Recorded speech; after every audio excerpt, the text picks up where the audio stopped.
everybody, and welcome back to the channel. It's your girl Lori, and I want to talk to you about not holding on to people just for the sake of having people. Yes, I have a podcast coming out on it, I promise, but boy is it a big one, right? Because yes, while no man is an island, we know this. No man is an island. We are mammals, we are humans.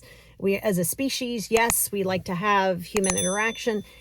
However, okay, that's great. You got all that out of the way. Do not cling on to relationships out of codependency just to say that you have a person.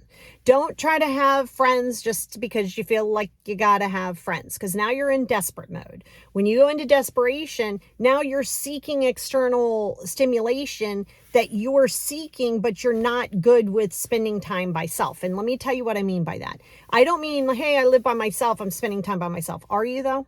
No, you're alone. That doesn't mean you're spending time with yourself.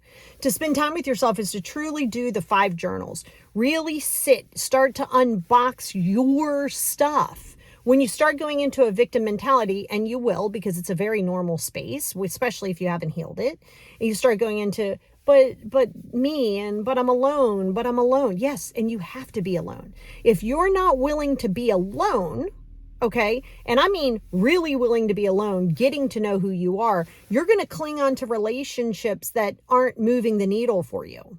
Make sure that a relationship, regardless of what you're in, a friendship, a family member, a love relationship, intimate, things like that. Well, you can just have no contact and have intimate relationships. That's okay too. But when it comes to other relationships, make sure that that person is either helping you on your journey, meaning not holding your hand on the journey, helping you, being a contributing factor, giving you something positive, giving you education, giving you entertainment. It's giving you clarity, accepting you for who you are. See, that's the big thing. That is the big thing. If you don't accept you for who you are, yes, you're going to have to figure it out. Yep, book a session with me or go deep within yourself, but you're going to have to figure out who you are. See, you can't expect, it's very hypocritical to think that somebody has to be around you or be with you or engage with you when you don't even like who you are. You're not willing to spend time with you. So it's a little hypocritical to think somebody else should want to.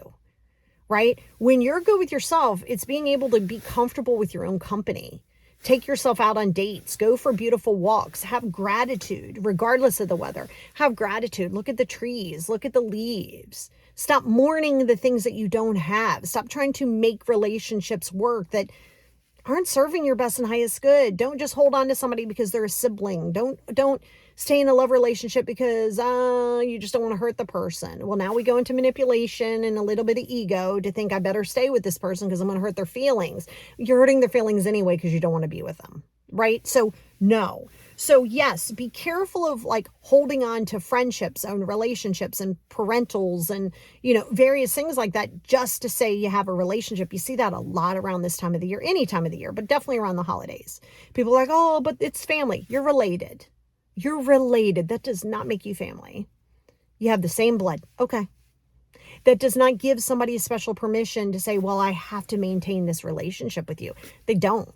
If you are toxic to them, often they don't have to be a part of that life. If you are negative, if you are sitting in that space of negativity and complaining and the woe is me, somebody doesn't have to engage in that energy. So I want you to be really careful and mindful that as you're grasping onto relationships and trying to make things work, yes, it can be an effort. Yes, you can have communication, but stop saying, well, I'm all alone. I'm all alone. Guess what? You can be lonely in a group of 100 million people. You could be married. You could have children. You could have all the friends that you think that you want. You'd have all the money in the bank, all this purpose in your life, right? You can have all that and still be lonely. And you can have none of that and be completely fulfilled. See, that's a lot of the reasons I think people really fear like death too, right? Because you're so married to like, okay, so let's take afterlife out for a minute. Let's say there's nothingness. Let's say nothing exists, right? You're not going to know. It ceases to exist. See, your brain, your ego says, but how would that feel? You're not going to know. You don't know what it was like before you were born. You're not going to know what it's like when you're dead, right? So it's getting married to the material, getting married to something that you tangibly see. And I just said, like in the beginning of the conversation, that yes, we are humans. Yes, we crave human interaction. Just don't let that craving for human interaction cloud your judgment and stay in relationships or try to make a relationship work that isn't serving your best and highest good. If somebody's constantly hypercritical of you, or themselves, if they're constantly negative, that may not be contributing to your best and highest good. I'm not asking you to be a jerk, but you got to distance, right? So don't hold on to something just out of pity or, imagine that. You don't want any relationship to be with you from pity. Like, oh, okay, well, I know you don't want me to break up with you, so I'm just going to stay with you. Like, that's not okay. And if you're the person on that end, I promise you, you don't want to force a relationship. You don't want somebody to be in a relationship with you out of obligation ever, just to say you have a relationship. So I want you to really think about what it is that you're seeking. Yes, we do need that interaction, but are you willing to settle for just any old relationship? Just to say you got people, just to be around people? Are you willing to settle for that? Because now we got to ask why. Because that's insecurity and codependency on its highest. So if you're feeling constantly the fear of missing out, FOMO, right? Fear of missing out. If you're constantly living in a space of missing out, yeah, guess what? We're not in kindergarten. Everybody doesn't have to be invited to places, right? I've said this a million times. I don't have a big group of friends, but not all my friends are going to always be in one place. I do different things with different parts of my friends. I don't always want to intermingle them. It's fine. It doesn't mean anything, but the relationship with myself has to be the first one. And it is.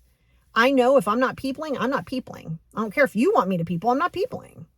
Right. And so when you're solid with yourself, you're able to be in a room by yourself or in a room of 8,000 people and be solid with who you are. Because again, you've heard me say it, you're the only human that you're going to spend 100% of your life with. So don't sit there and beat yourself up. Don't drag yourself through the mud. Don't ridicule yourself. Don't say what a loser you are. Don't say how it must suck, I don't have friends. No, that's kind of good. That's good. It's giving you a space to work on yourself, giving you a space to understand who you are, giving you a space to heal your traumas, giving you a space to learn what you actually like and don't like. That's great because you're not clouded by trying to fit into everybody else's box. Be exactly who you are. And if you're trying to figure out who that is, be uncertain. Be there. But don't alter yourself and change yourself for another human being, like ever. Okay? And don't ever water yourself down to fit inside of a box that you're not supposed to be in. Right? If you're intimidating to them, they're intimidated by you. You're not intimidating. You're who you are. If they're intimidated by you. You're not doing the intimidation. Vice versa. If you're intimidated by somebody, they're not intimidating you. You are intimidated by them. And there is a big difference. It's like you saying, oh, I feel disrespected. You feeling disrespected and being disrespected is two totally different things. Because you could feel disrespected based on something that you think somebody should have done the way that you wanted them to do it and they didn't do it. So now you feel disrespected. That's a you thing. Okay. So when you get clear in knowing what your boundaries are, and boundaries are always for self. So you don't individualize them and make them for mom and dad and the coworkers and all these things. Hard pass, right? No.